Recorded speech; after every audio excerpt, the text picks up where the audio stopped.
What's up, guys? I'm back. Hold on, let me clean my lens here.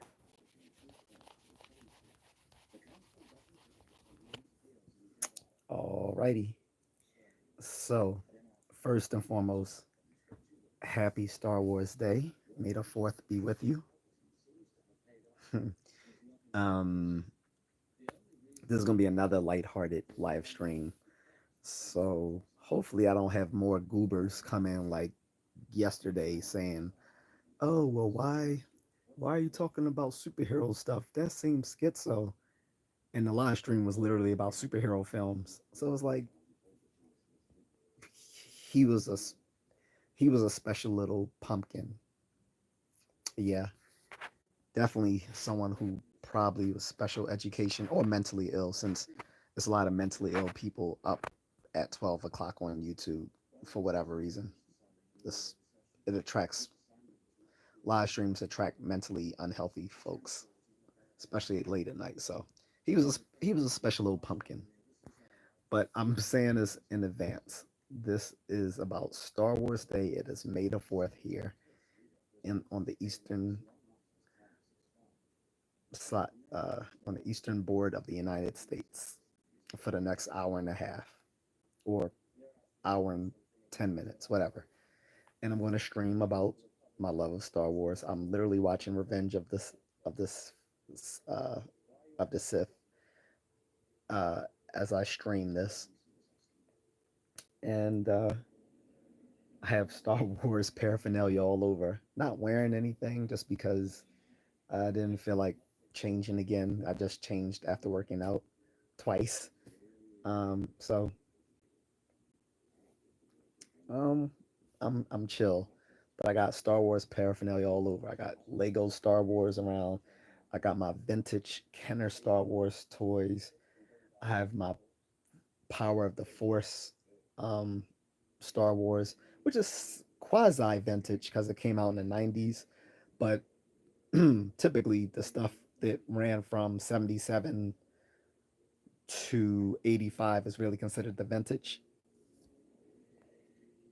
But the Power of the Force line that came out in the mid 90s is also this is quasi vintage. Just change my chat filter here so I can receive all my messages. And just as a forward, pretty soon, guys, I'm going to be doing a full live stream. It won't be these vertical live streams. I'm going to do like the real deal. So just to let you guys know. So hello to everyone in the chat room. So again, for everyone just coming into the chat room, happy Star Wars Day. May the 4th be with you. My stream tonight is about what is people's favorite Star Wars film. Um, so almost as 1970s figures are worth a lot. They can be if they're mint. Well, if they are mint on card, they are valuable. The loose figures, um, I didn't buy like I haven't. Uh, I'm a collector who buys on a budget, so I don't go for the mint on card things unless it's something that's not very valuable, like the Toy Biz superheroes, like the Toy Biz Batman, the Toy Biz Marvel, stuff like that. Like I'll buy that stuff mint on card because it's only like $20. But the vintage Kenner stuff from the 70s and 80s, um, the mint on card stuff pretty can be expensive. So I just buy the beater figures. The beater figures are like the loose figures that are have been used or have been previously owned. So I'll buy those sort of loose figures. They're called beaters, but they don't cost a lot. You can find them. You can find them like at a comic book convention or a toy convention. Sometimes you can luck out and find these at flea markets. Um, there's a lot of people, typically like boomers and silent generation folks, who don't know the value of the stuff that came out in the 70s and 80s. To them, the stuff is just junk. But to people who are of Gen X or of millennial years, that stuff can be quite valuable to us. And they have no idea how much they could be making with these things if they had sold them on eBay, which is to our advantage. But sometimes you can luck out and find a lot of and in other 80s at flea markets. That's a great place to find stuff. I found that Happy Meals Muppet Baby Kermit at this flea market for really cheap. I think I think it was only like $1 or $2, something like that, which is great. Almost said I heard R2D2 remote control. You had the robot with the remote control or just the remote control.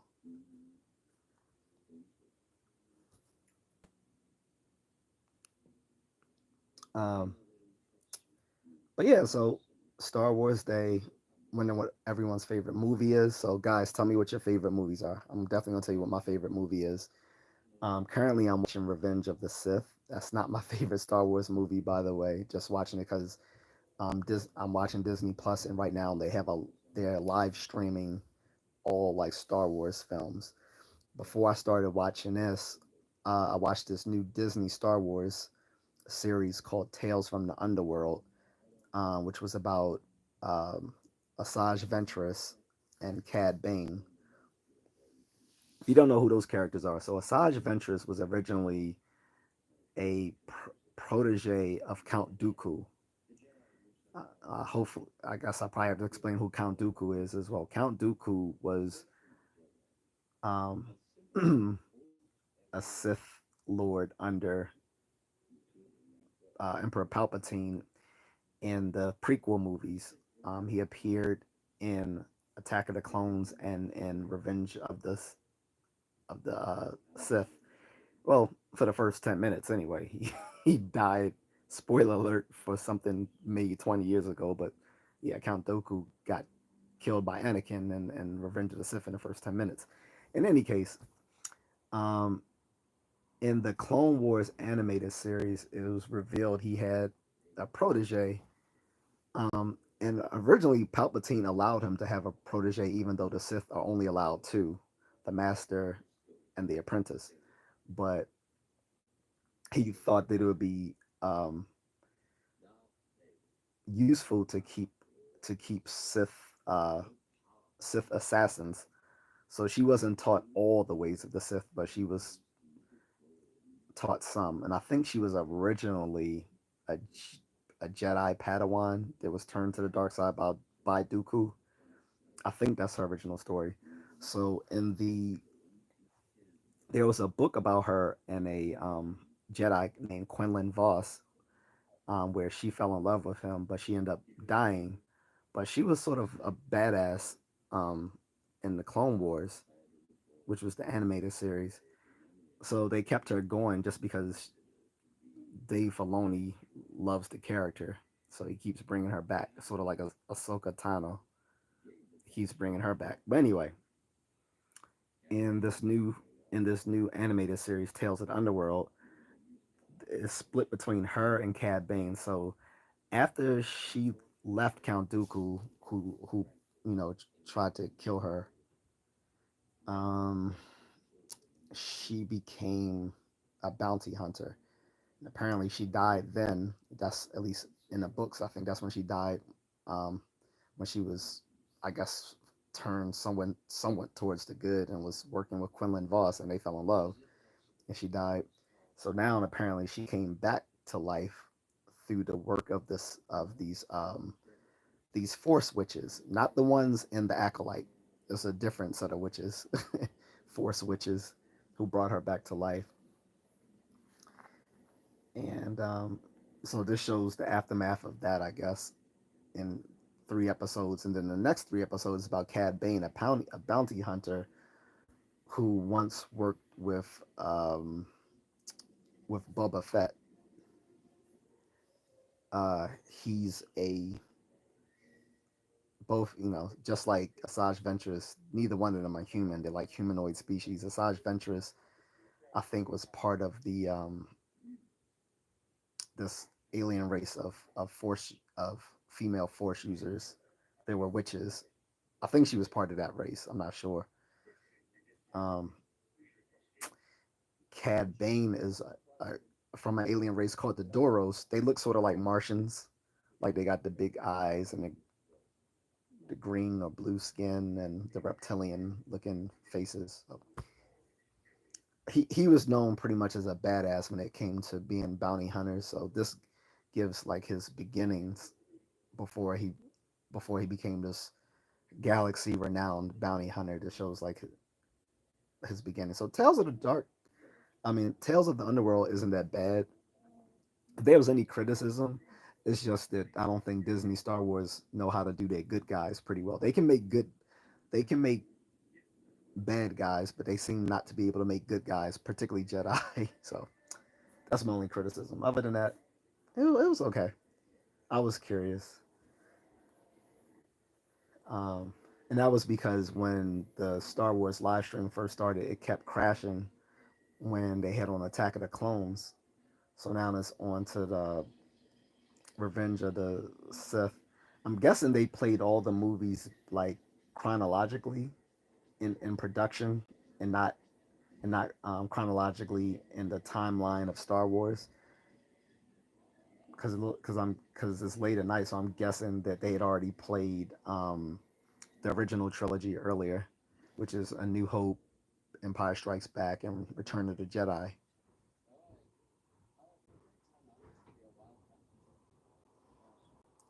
But again, hello to everyone coming into the stream. Omar says, "No, you could make it move by remote." Yeah, there was multiple R2D2 toys that had remote. There was one back in the '80s that worked by remote,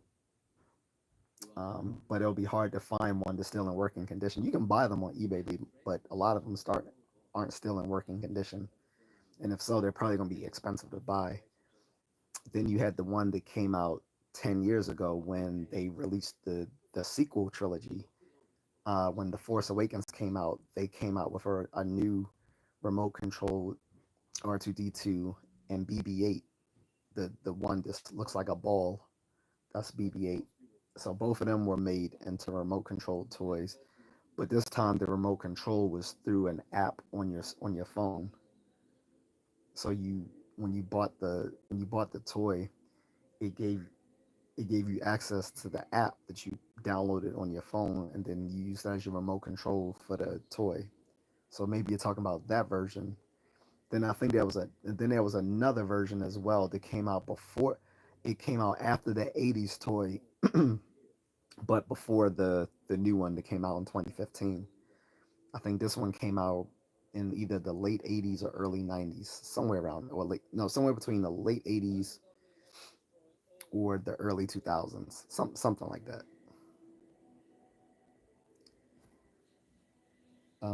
Almost as my favorite movie was three. I've not seen any other ones.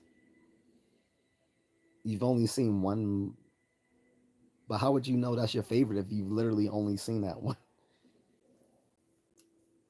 You can't really say something. Well, I mean, not to nitpick here, but it's hard to say something is your favorite if you only seen one of it. Like it would be like saying pepperoni pizza is your favorite pizza and you've never tried any other style of pizza. You never tried like sausage pizza or veggie pizza or cheese pizza or California style pizza or deep dish pizza, or, Detroit style pizza, whatever. Like you gotta try the other movies to know whether that's your favorite. Revenge of the Sith is a lot of people's favorite, though I will say that mostly millennials is their favorite. Um, most Gen X like me, usually one of their favorites is going to be one of the movies from the original trilogy, and that's either going to be A New Hope, Empire Strikes Back, or Return of the Jedi. And from what I can tell, when it comes to Gen X and either or the older millennials, usually their favorite Star Wars movie aligns with the one that came out in their childhood, that they first went to go see. So the first one I went to go see was Return of the Jedi in the movie theaters. So that's my favorite one. The previous two movies, A New Hope and Empire Strikes Back, I had watched on VHS. Um, so I so when so which is funny because I was so young when Return of the Jedi came out. I was literally 5 years old when I went to go see it in the movie theaters, but I remember it well and it became my favorite Star Wars film. It's one of my. It's not just one of my. It's not just my favorite Star Wars film. It's one of. It's in my top five favorite movies ever. And that's my top five favorite movies. I have them all on DVD, which is like Batman, 1989. What else? Uh, what else is my favorite here? Uh, Ghostbusters, Transformers the movie, Teenage Mutant Ninja Turtles.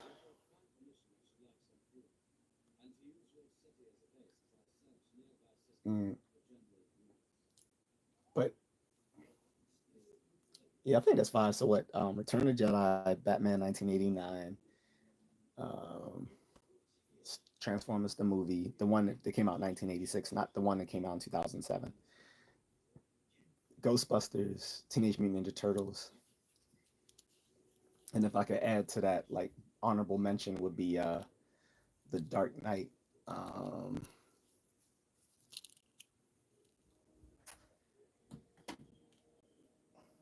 but yeah,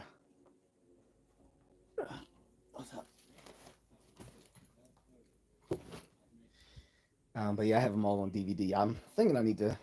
There's still a few more DVDs I need to get, but I have mostly all my favorite movies in DVD collection because it's cheap to buy them on DVD. Since the DVD industry has mostly died, so right now buying DVDs and Blu-rays is really affordable, guys. And if and I think it's a good idea. If you really like a movie, I would recommend you buy a hard copy of it, just because the streaming services are unreliable. Like even if you buy a digital copy of something, you're not it's not guaranteed to last because the streaming the streaming service on which you bought that digital movie or that digital TV series, they can just they can just take it off their platform, and that has actually happened several times, um, with like services like Prime and I believe Hulu. Um, I think like Paramount Plus or MGM Plus, one of them as well. Like they've had stuff where people paid for the digital copy of the movie and they still removed it because sometimes um there's some licensing and issues that they have with other studios and co-owners of those um of those films, and so they can get into a IP dispute over something, and you'll no longer have that digital copy of that film, even though you've paid for it.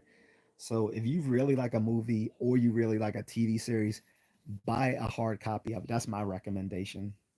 One, because the collector's market for DVDs and Blu-rays is very affordable right now because that industry has mostly died. That's number one. But number two is just because having a hard copy means you'll always have access to it when you want it. And even if, like, in the future there's a different physical medium for watching that stuff, um you can just convert it to that new medium. Like there's people who still have a whole bunch of stuff still on VHS or on Betamax, and they but they've built machines that can convert those old VHS and Betamax tapes into Blu-ray and DVDs. So it's always worth it to have on hard copy. Or look at music albums, for instance. Record albums have made a comeback. Like if you go now to stores, like they now sell uh, actual like vinyl albums again, and you can buy record players. Like say like Third Eye Comics, they have a music they have a separate store just for music and games. And in that store they sell like new versions of record players so that you can play those vinyl records.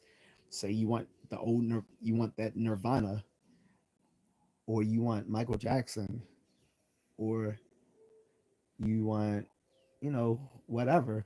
You want to hear it, but you want to hear it with that vinyls, that old school vinyl sound to it. You can buy those record players. So it always makes sense to buy a hard copy of your favorite entertainment media, because it, it is always useful. And like I said, more than likely, there's not going to be newer newer physical medium. There's not likely to be a newer physical medium come out anytime soon. More than likely, everything is just going to be digital from here on out.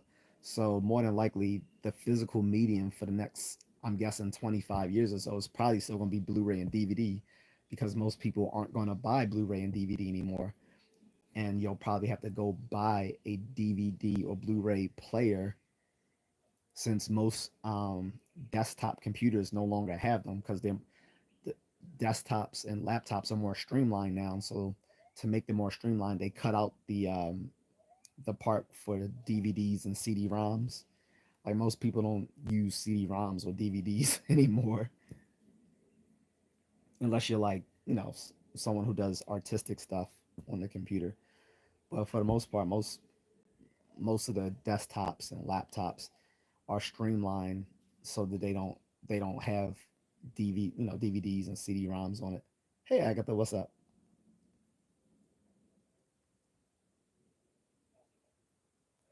Omar says Job of the Hut was cool. Yeah, I've been thinking about buying the toy playset, um, but probably not, because I'm biased. Like usually when I buy toys now, as opposed to when I was a kid, now as a collector, I normally only want to buy the good guys.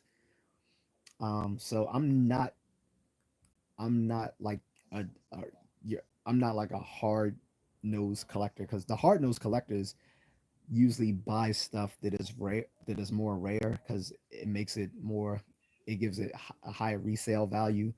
But I don't buy my collectibles for the purpose of eventually selling them. I buy them for the sense of owning something from my childhood, or owning something from my childhood that I wanted, but I never got. So most of the stuff that I have today are things that I didn't get but wanted as a kid, and then I have the few things I did have as a kid that were my favorite toys. So it's a combination. And then I have a few modern day versions of those collectibles, where they now have since most collectors are adults now, they've most of the market is geared towards them, so they make these toy collectibles specifically for the adult collector in mind. So that's why you have like Star Wars, the vintage stuff, and the stuff now in the days for the kids. But then you also have Star Wars, the Black Edition, which is made for adult collectors. So as an example, Omar says I saw 1 through 3. Okay, you confused me because you said you only saw 3, so I was like, huh? So I remember having Star Wars cereal.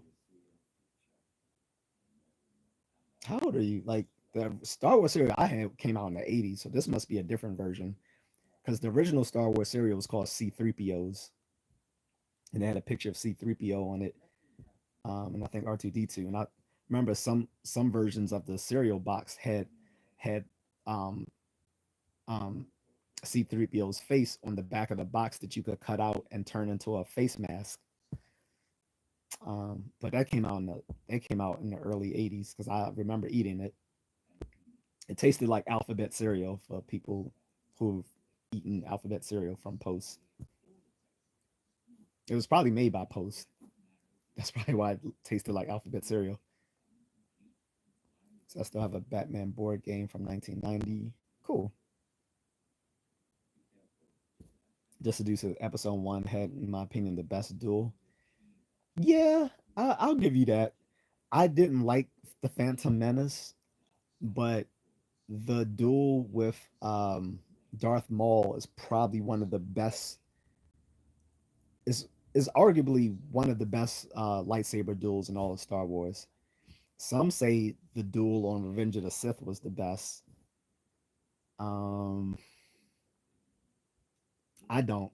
I think the duel on Revenge of the Sith just seemed unrealistic to me because it was, for one, it was just, I think the duel was too long. Plus, it just seemed unrealistic that they're literally on a planet that's made to resemble hell. Like George Lucas said, he made the planet to resemble hell, and it was like with all these volcanoes and hot liquid magma everywhere. It's like, how did they not? They should have died. Like, if not from the extreme heat, they should have died from the noxious gases. And it was like, it was never really explained. It was like, are they using some sort of force ability to protect them from the ravages of the heat and gas on that planet? And then, Darth Vader actually sets that up to be his home base, which just was weird. Like, why would he use that planet as his home base where he was defeated by his master and best friend? Whatever.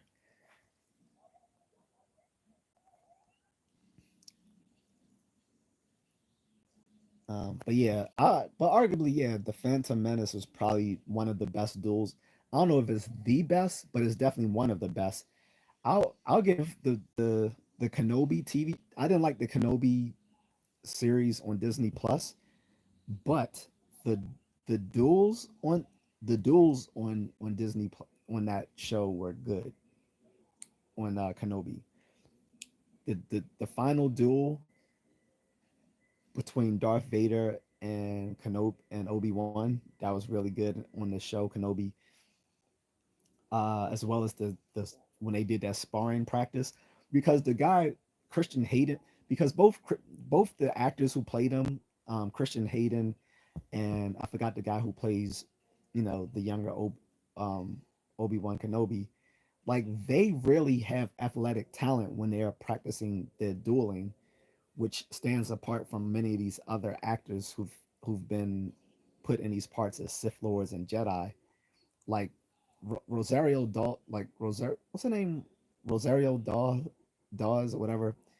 Like she was so horrible in the TV show Soka. Like she was for some I don't know why, because she was really good when it in Mandalorian season two. Of course, that was just one episode, but in that show, she was good. But then she gets her own show, and she's like the worst. Like she's the worst duelist on her own show. It didn't make any sense, um, but yeah, what's trying to think of the best duel. So yeah, the Darth Maul versus Qui Gon Jinn and Obi Wan. That's probably one of the best duels.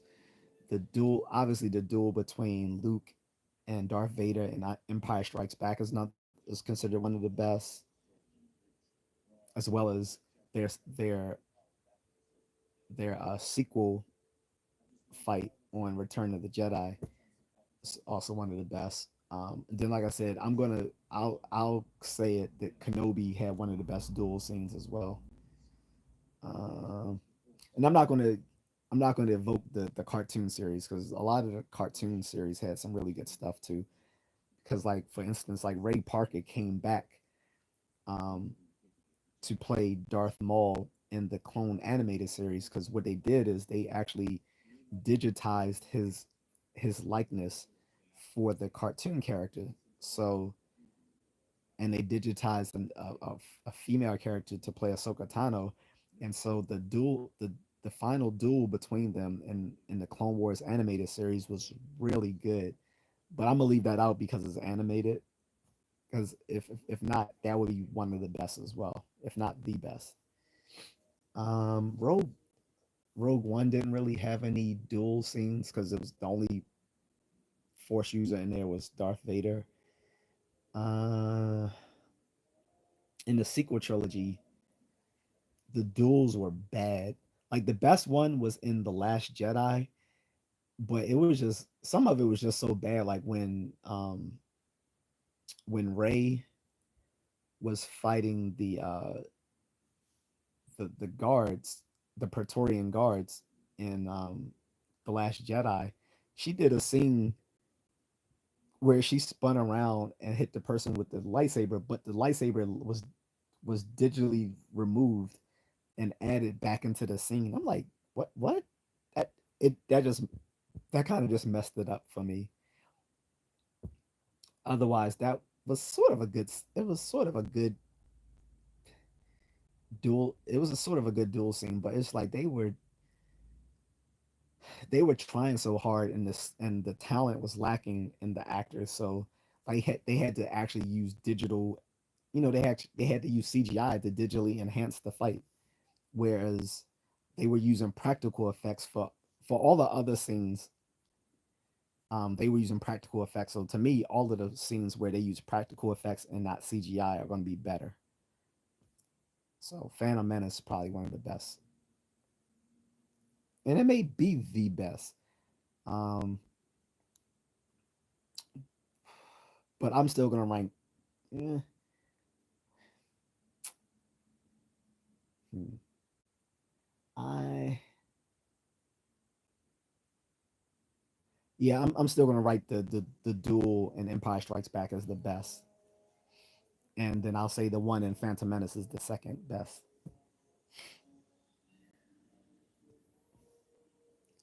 You said your daily up. I'm not sure what that means. Almost as well. The rock group Kiss has a lot of merchandise. Is expensive as hell. I collect that. Okay, that's what's up.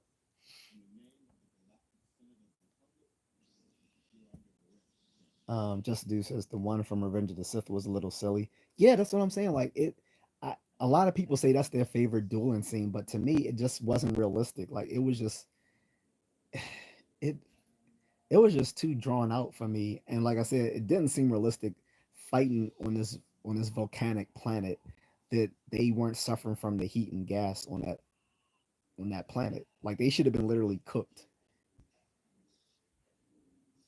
Like they should have been literally cooked by fighting across like magma and lava and volcanic eruptions and you saw that that was sort of the case because once Obi-Wan cut down Anakin, he instantly started igniting, and it was like so a lot of people assumed that they were using some sort of force ability to protect themselves from the heat and gas, even though that still doesn't make sense because you can't still you you can't protect yourself from the gas like for that long that they were fighting without some sort of repercussions. Because like look at Phantom Menace when they go underwater, they're using breathers like these little mini oxygen masks as breathers. Um, so shouldn't they have needed that on that planet as well? I keep forgetting the name of the planet, but something Balcafar. I I don't know. It'll come to me later. But yeah, the fight scene on Revenge of the Sith seems silly to me as well. Almost like the guy that played Darth Vader's voice. Wait, what about him? All right, he's I'm your father. Yeah. He recently ret- he had actually retired from the part after filming Kenobi. He said that was going to be his last voiceover as Darth Vader, and unfortunately, like in last year we lost him. Like he died in real life. So, however, what he did, I think he did approve them to use his voice in perpetuity for the franchise. He okayed them to use um, uh, uh, the artificial intelligence deep fake technology to replicate his voice for future Star Wars. So he did give them the approval for that, I believe. So they'll still be able to use his actual the likeness of his voice in future content if they choose to do so. But he just said he himself, when he was still alive, he was physically retiring from doing it himself. But he did he he did allow them to use his voice in perpetuity. What I'm guessing is that he probably signed a deal that his estate will get will probably get money every time they uh, use his voice likeness in future content. I'm guessing that's what he signed some sort of deal like that, so his family can continue eating off of his uh off of his talent and his his position in Star Wars. So if he okayed them to use an AI voice replication, um, I'm guessing his estate probably still gets paid every time they do his AI voice. So Just Do says, have you read the novelization of Phantom Menace? I like the way it describes Maul versus Qui Gon on Tatooine. No, because I didn't like the Phantom Menace movie, so I didn't read the novelization. I've only had one novelization, which is the original Star Wars film itself, because it actually came out before the film itself. It came out in 1976 because the movie was originally slated to come out in 1976, um, but it got pushed back. I believe, if I'm not mistaken, I think it got pushed back because of Jaws. They didn't want to release two hit movies on the same year. Jaws and Star Wars were the two movies that started the summer blockbuster craze. And like I said, Star Wars was originally going to come out in 76 and they pushed it back a year. Um, and I believe the reason was either for production reasons or because they didn't want to set it up to compete against Jaws in the same year. But either way, the novelization came out in 1976, so I bought that. I actually bought two copies of it, one to read and one to preserve, because the one I read will probably get a little messed up because it's an old book. But I don't really buy novelizations of films. I don't really like those. Uh, I have a I have a I have a comic book. I have a few comic book um, um, versions of movies based on comic book movies like Batman and stuff like that. But I don't really typically read the novelizations for films. He said it's not any canon anymore, but yeah. So I wouldn't read that because I didn't like Phantom Menace. I only liked the last 10 minutes of the movie. Like the rest of the movie was boring. Because I remember going to see it with the movies. I took my like I went with my dad and took him and we went to go watch it together. And I could tell he wasn't that much into it because he didn't really say much. Because if he liked something, he would have said he would have been like, "Yo, this is a good movie." But I think the only thing he said is something more like it seemed like it's made more for kids. I think that's what he said. But yeah, I agreed. I was like 20, 21 at the time. So I was like, yeah, this isn't that good. So matter of fact, whenever I do watch the prequels, I usually skip Phantom Menace because I just don't like the movie. And there's actually a way, uh, um, because it's the most unliked movie in the back then of the first six films. A lot of people, what they'll do is they'll watch episode 4, New Hope, episode 5, Empire, Empire Strikes Back, skip one, and then watch two, Attack of the Clones, and three, Revenge of the Fifth, as sort of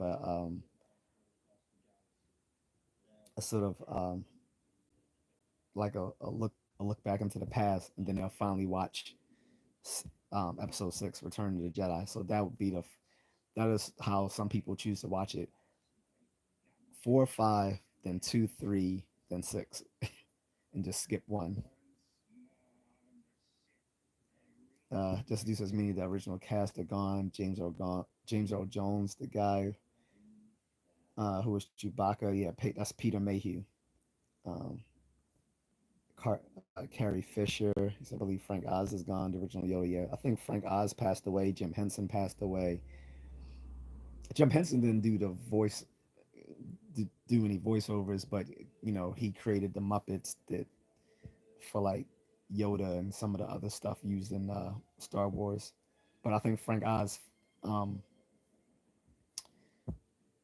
voiced a few of those characters, including Yoda. The actor who played R2D, the original actor who played R2D2, he passed away as well. Um, the guy who played uh, Darth Vader, the physical actor who played Darth Vader, he passed away. And unfortunately, he and George Lucas had died on bad terms. But um, but yeah, we still have Mark Hamill. We still have Harrison Ford. We still have Warwick Davis, who played a bunch of characters, including you know the the the Ewok on there. Um, we still got Anthony Daniels, who played C-3PO. He's still alive. Um,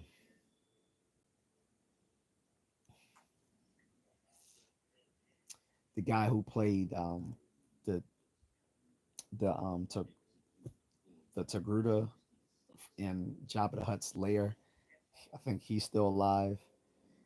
Uh, so at least he was in the Boba Fett Disney Plus series. Um, Billy D. Williams, of course, he's still alive. Fortunately, that Colt 45 gives you long life. He said a bunch of them are gone now, but yeah, he's I gotta get to bed, man. Talk to you next time. Cool. What's up, Jr.? So yeah, I'm getting to bed soon myself, at least before 12. I'm gonna let this run. I'm gonna try to let this rock at least for another, at least for the to the end of the hour. Um, but yeah, so like I said, Return of the Jedi is for anyone. Since I'm asking everyone what their favorite Star Wars film is, mine was Return of the Jedi. That was the first one that I saw in the movie theaters, and it's the only one from the original trilogy that I saw in this original theatrical release. Star Wars and Empire Strikes Back, I had to watch on VHS um, because I was too young to see them. Like I was born the year of Star Wars, okay, in '77, and I was still a toddler when when Empire Strikes Back came out. So I was literally 5 years old when I went to see Return of the Jedi, but I still remember going to go see it because I was just like, I'm just like, wow, like that, like. So yeah, I remember seeing that in 1983 when it in its original theatrical release. Then after Return of the Jedi, like there was a bunch of made for TV Star Wars content at the time. There was two Ewok made for TV movies on network television at the time on ABC, and then there was two cartoons series that came out. One was called one was also called Ewoks because Ewoks were the favorite of little kids back then. So if you were the funny thing, the older fans hated the Ewoks, but the younger fans loved them. So they had their own cartoon series, and so did C-3PO and R2D2. It was called Droids. Of course, it changed their beginnings, and that got retconned by the expanded universe, and then it got retconned again. Actually, I don't know. No, actually, I don't know if the expanded universe went into the beginnings of R2D2 and C3PO, but they retconned their beginning in the prequel trilogy with, now C3PO being created by Anakin, and R2D2. I don't know where he originally came from in Phantom Menace, um, but yeah, they changed that from the Droids TV show back in the 80s. What else? Oh, also, not although it wasn't Star Wars itself, Muppet Babies did a lot of Star Wars and stuff from George Lucas and Steven Spielberg, because at that time these filmmakers weren't as litigious as they are now. So TV shows like Muppet Babies was freely allowed to make a lot of content where they used stuff from Star Wars and from like Indiana Jones and other franchises, mostly from George Lucas and Steven Spielberg. So that kept all that stuff alive for me. And then there was the toys. So you had the stuff that came out from 77 to 83, and then from 83 to 84, it was sort of like uh it was the same stuff from 77 to 83, and they just kind of made uh redid them. um and then from like 84 to 85 was the stuff they made from like for like the Ewok and Droids cartoon series. And that stuff is actually more rare because not a lot of it didn't have as huge of a demand as the stuff from the movies. So actually, for collectors, they would value more the stuff that came from the cartoon series than came from the original trilogy films, because that stuff is harder to come by. So it's gonna be way more expensive to buy the cartoon Ewok toys as opposed to the Ewok toys that came from the Return of the Jedi film itself. But yeah, anyway, Return of the Jedi was the I saw it in this original theatrical release in 1983, and it was the only film of the original trilogy that I saw in the theaters. So that um so that's probably why it's my favorite, because I was 5 when it came out, so just the perfect age to absorb the Ewoks. Whereas for people who were like 10, 12, 15, whatever, they probably hated the Ewoks. um, but yeah, that's my favorite one. Plus, it brought everything to a close. Like in in that film, I got to see Luke actually become a Jedi Knight and best his father, who was brought back to the light side of the Force, um, which was a really touching moment. And the prequel trilogy makes it more special because when you find out that Darth Vader, before he became Vader as Anakin Skywalker, he was the chosen one who was supposed to bring balance to the Force by his son recognizing the good still in him and putting everything on the line to save his father. Like he together um fulfilled Anakin's prophecy to be the chosen one who brings balance to the Force. And of course, people in Disney don't understand balance in the Force. They think balance in the Force just means a balance of the light side and the dark side. That's not what it meant. Um, George Lucas explained it perfectly well what he meant by balance of the Force. He said balance of the Force means um, um, abandoning the dark side of the Force.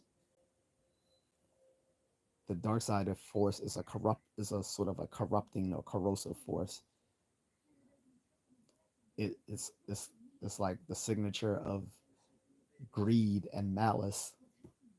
So it wasn't so they so people today don't understand that.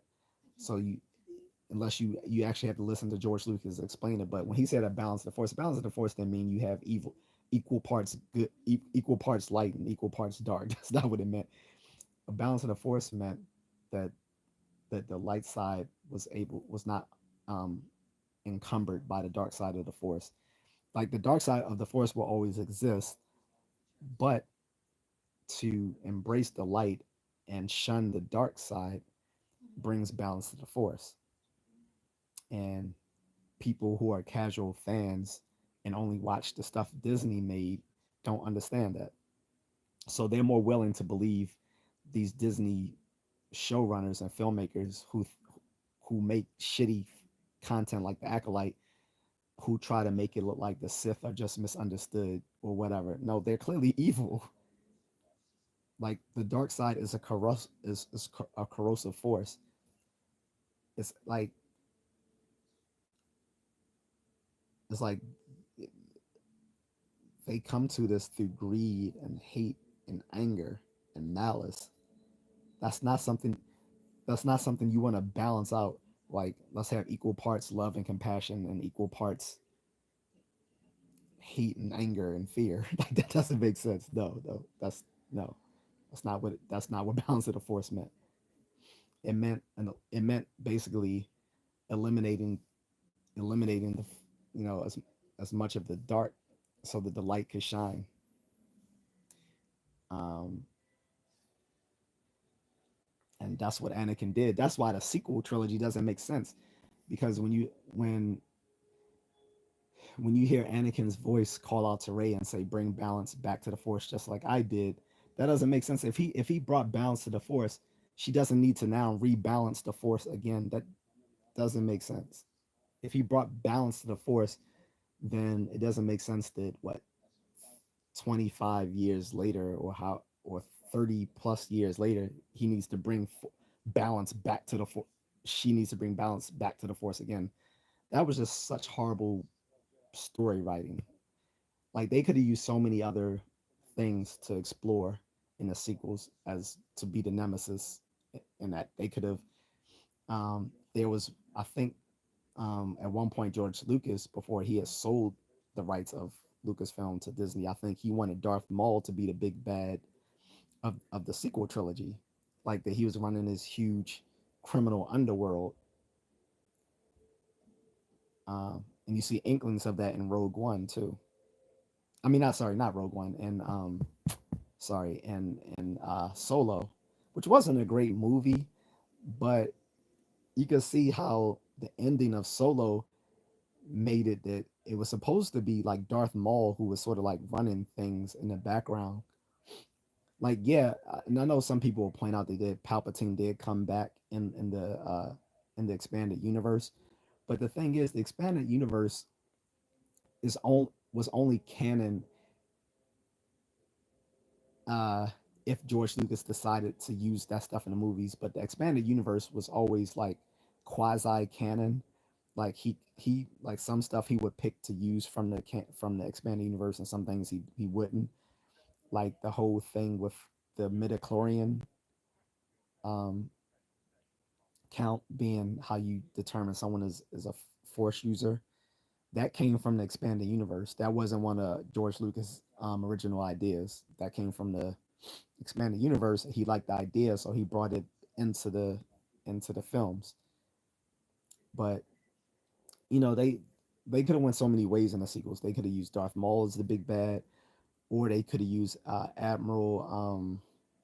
I was about to say Tarkin. He died in the first movie. Not so not Admiral Tarkin.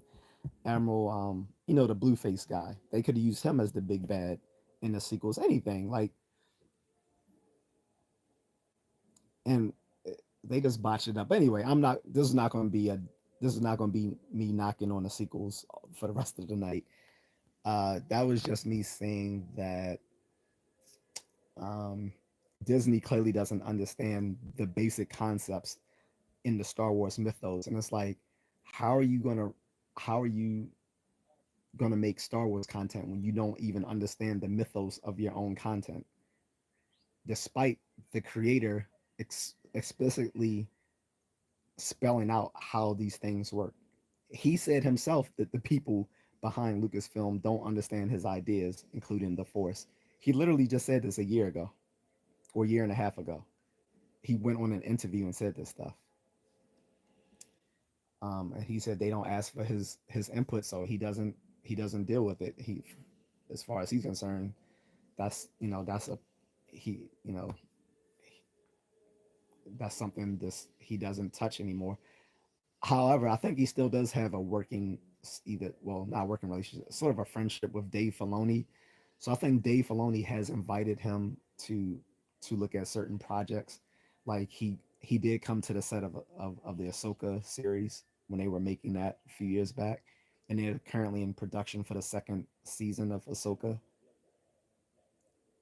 Even though the actor who played the bad guy, Ray Bradbury, no, sorry, Ray Stevens, died in real life, they brought on a new actor to take up his part. They are using the actor who played the Hound in Game of Thrones to take up his part because they look a bit alike.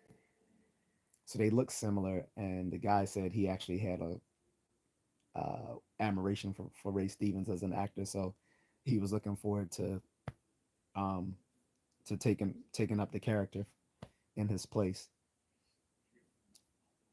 So I'm probably going to watch that. I'm not watching season 2 of Andor just because season 1 of Andor was so boring to me. And Cassian Andor is not a character I really care about. So I don't really see the need to watch a second season of it when most of the first season I found rather boring.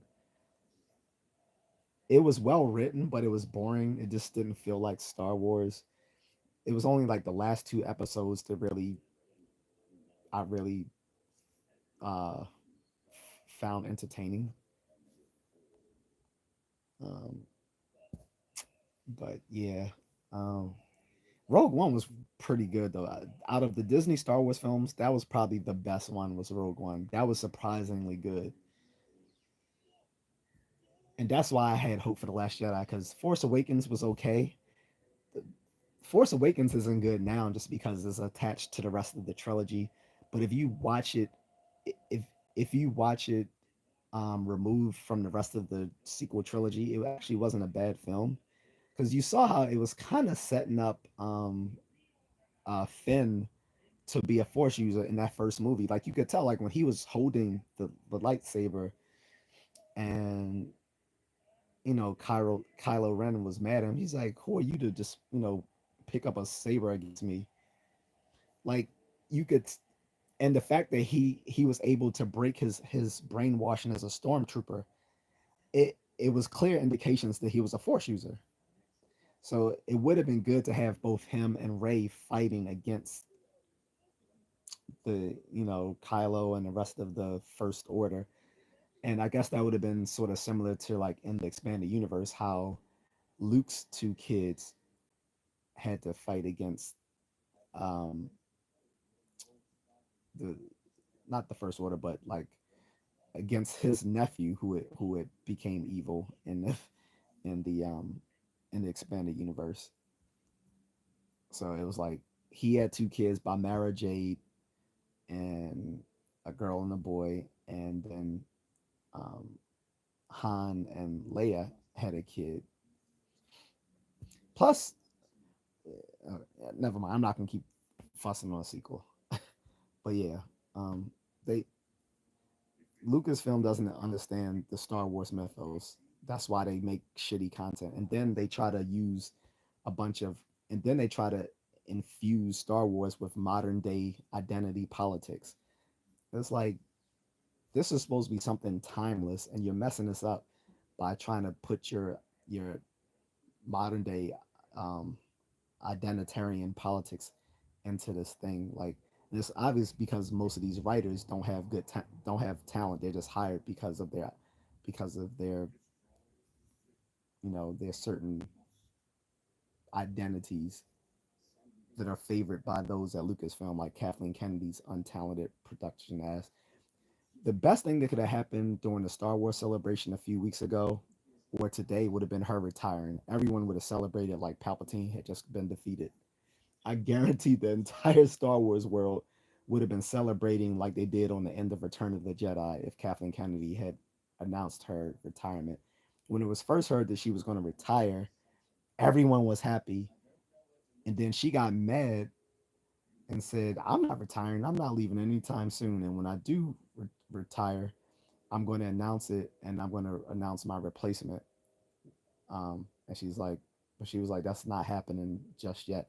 It seemed like I think she was going to retire, but she was kind of mad that the story got out before that she was able to say it herself.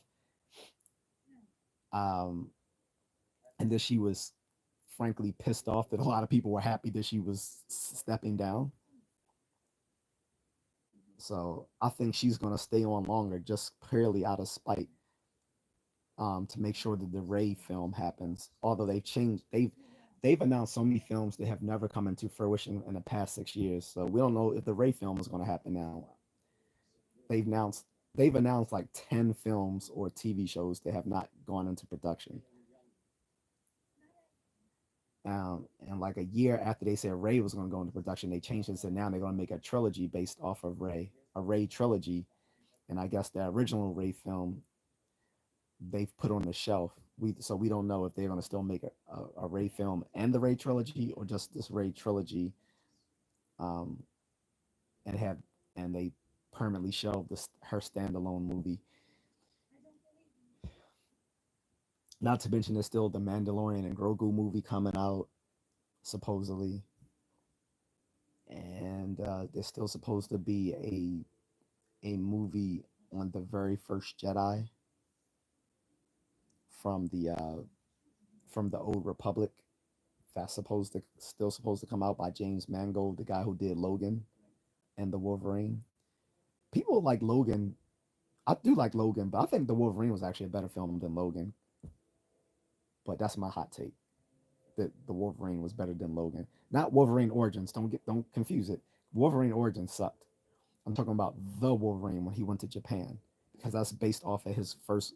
That's based off the graphic novel, um, back in the early '80s when they gave Wolverine his first standalone, comic book. The um, the Wolverine was his standalone series, and they took the first 5 parts of it and made it into a graphic novel, a trade paperback. So that same guy, James Mangold, is now going to make a movie based off the very first Jedi, and I'm pretty knowing Disney and Star Wars for the past 10 years. I'm almost pretty sure they're going to make the first Jedi some female queer, like they did with stuff like in the Acolyte, whatever. But yeah, all the first films of the original trilogy are my favorites, um, and Return of the Jedi is my favorite. Now, what I didn't say is I didn't say Return of the Jedi is the best Star Wars film. I just said it's my favorite. The best is Empire Strikes Back, hands down. It's the best. But my favorite is Return of the Jedi, which originally was going to be called Revenge of the Jedi, but George Lucas later changed the name to Return of the Jedi because he believed that Jedi wouldn't, Jedi Knights wouldn't be the type who seek revenge. So he called it Return of the Jedi. But in doing so, when he made his prequels, he decided to call the last movie Revenge of the Sith because he likes things to rhyme. It's like poetic. It rhymes. You had the Return of the Jedi, so now we're gonna have the Revenge of the Sith. So George Luke George Lucas is a creative genius, clearly. And also my other gripe is that Luke Skywalker is my favorite Star Wars character because the first 3 movies were literally about him. Like Luke Skywalker for Lucas was supposed to be the Flash Gordon of our era, well, of the '80s era, right? Like he grew up on those campy sci-fi serials of like the 30s and 40s, like Buck Rogers and Flash Gordon. So Luke Skywalker was supposed to be a continuation of that. Kevin said people still love Star Wars. Folks just want Kathleen Kennedy on. Exactly, because when they brought Revenge of the Sith back into the theaters last week, it's done really well. Because people keep saying, "Oh well, people just don't like Star Wars anymore." People still love Star Wars. They just don't like what Kathleen Kennedy and her team are doing. Because if people didn't still like Star Wars, then Revenge of the Sith wouldn't have done so well in the theaters. Like this is a movie that was made 20 years ago, re-released in the movies, and it has sold out. It's done so well. Uh, Kevin says theatrical chains isn't um, aren't going to turn down Avengers Doomsday or the Mandalorian movie. Yeah. Um, the stuff I'm hearing more about Avengers Doomsday make I might now actually go watch it. See, the stuff I originally heard about it, I didn't like, but one of the creators behind X Men, Chris Claremont, in a in he didn't realize that they were gonna leak a recording of him talking to this audience at this recent comic book convention, right? And in the comic book convention, he was releasing a lot of details about Avengers Doomsday because as a creative, he's in he gets some he got and even though he's not involved in the movie itself, as one of the creatives behind X-Men and all that and some other Marvel stuff, um, I think he was given a lot of inside information. So apparently, not only are we getting Robert Downey Jr. as Victor Von Doom, Doctor Doom, he's coming back also as Iron Man and a couple of other characters because in Avengers Doomsday there's going to be a multiverse of characters. So he's going to actually be multiple characters, not just Doctor Doom. He's coming back also as Iron Man and as a few other characters.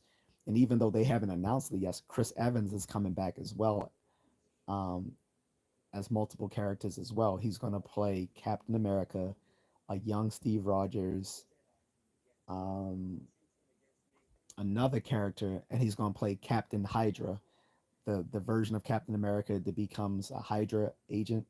He's that people hated in the comic books like 10 years ago. He's going to play that character. Um, what else did he say? Um, so one person who's not coming back is Tom Holland, and I think that's only because they couldn't work out a. I don't think Marvel Studios could work out a deal with Sony to allow Tom Holland to be in the film, which I'm actually surprised because I thought they had him on contract to make two more movies and to have like two or three appearances in non Spider-Man MCU films. So we'll see if that's true or not that Tom Holland isn't in it. But according to him, Tom Holland won't be in it, which is kind of a bummer. Um, the Scarlet Witch is coming back as well. She's going to be, but this time she's going to be a good version of the Scarlet Witch. So she's coming back. This is all according to Chris Claremont, so it may or may not be true. But if all this stuff is true, then I will go to see it because I'm only going to see it to see Iron Man and Captain America back again. Because when I first heard that he was just going to play Doctor Doom and Chris Evans might come back to play Captain Hydra, I was like, I don't want to see my two favorite characters come back as bad guys. But now I know they're going to play both good guys and bad guys in the movie. I'm like, okay, I might see it, but you have to show it because spoiler alert. So Thunderbolts, the reason why they put that asterisk by their name is because they are the new Avengers. They announced it at the very end of the film. They was like, we are changing our name from the Thunderbolts to the new Avengers, and then they get into trouble with with Sam Wilson now as Captain America, claiming franchise infringement because he was forming a new Avengers group as well. So I think that was sort of the joke at the end of the movie is like but they are going to be call themselves the new Avengers, coming up in the Avengers Doomsday movie. So the Thunderbolts did become the Avengers in the comic books, but in the comic books they named themselves the Mighty Avengers. Um, and then there was another group started by Norman Osborn, and they became the Dark Avengers. So we'll see how that goes. Um, again, so they announced the Mandalorian Grogu movie, but who knows if it's going to get made? Because every time they announced a movie, it fell through in these past 6 years. Like I said, there was supposed to be a movie that was so there was supposed to be another movie that was made by the producers behind Game of Thrones, David Benioff and what's the name, David Benioff and David Wise or something. That fell through. There was supposed to be a movie made by Taiki Waititi that fell through. There's supposed to be one made by Kevin Feige from Marvel that fell through. There was supposed to be one made by the chick who did Wonder Woman, who made the Wonder Woman movies that fell through. There was supposed to be Disney Plus series based on uh, off of a young version of uh, Lando Calrissian, with what's his name reprising the role that played him in Solo. That fell through. There was supposed to be another show with the actress they fired several years ago because they said she said some homophobic stuff or whatever, transphobic stuff. So she's still currently suing Star Wars and Disney, by the way. But that show fell through. Um, there was supposed to be a there's supposed to be a trilogy made by the guy who made the Last Jedi, Ryan, whatever his name is. That fell through because everyone hated the Last Jedi. The Kenobi Disney Plus show that was originally supposed to be a movie that got canceled and they turned it into a TV show. Uh, I think Bubba Fett was originally supposed to be a film as well, and they turned it into a TV show. It probably would have been better as a movie than as a TV show because the TV show sucked badly. Like it's sad that the best part of the uh, the Bubba Fett TV show was when the Mandalorian showed up. That was the best part of the show. Kevin says, "Do you think Dave Filoni is going to be president of Lucasfilms?" I don't know. It might either. I think she's going to keep it. I think she is going to pick someone within the within the upper ranks of of Lucasfilm. So it will probably be it would likely be either Dave Filoni or Carrie Beck. Carrie Beck is Carrie Beck is sort of like her lieutenant. And for some reason, I'm thinking she would more likely pick Carrie Beck over Dave Filoni just because she's a woman, and Kathleen Kennedy is on some feminist bullshit. Obviously, like Ray Palpatine, I will refuse to call her Ray Skywalker. Ray Palpatine is obviously a just her is like the a projection of Kathleen Kennedy's own ideas of what a Jedi should be. Kevin says Disney Star Wars hit or miss, grade B80. I don't get. He said Star Wars hit or miss, grade B. Oh, grade B80. You're more generous than I am. I can't give them a B grade. Everything they it's only two things that I've liked that they've done. Rogue One and the first two seasons of Mandalorian. Like when the first two seasons that came out for Mandalorian, I was like, okay, it looked like they are starting to course correct. They're actually doing some good shit now. And then the third season came out, and that was just trash. And then all the movies were trash except for Rogue One. Uh, and the first season of the Star Wars anime was good, and then the second season, every character was like a female. Like literally every character was like female. I'm like, the hell? Why did? I was like, why they ruin some good anime like that by projecting American ideas onto a Japanese studio doing Star Wars stuff? Let them just rock out and do Star Wars with the characters they want to do. It's like it seemed like they gave them some sort of edict that all the protagonists of the Star Wars anime stuff had to be a woman, so or a girl. But anyway, so I'm not that generous. I'll give them I'll give them a D plus, and that's me being generous.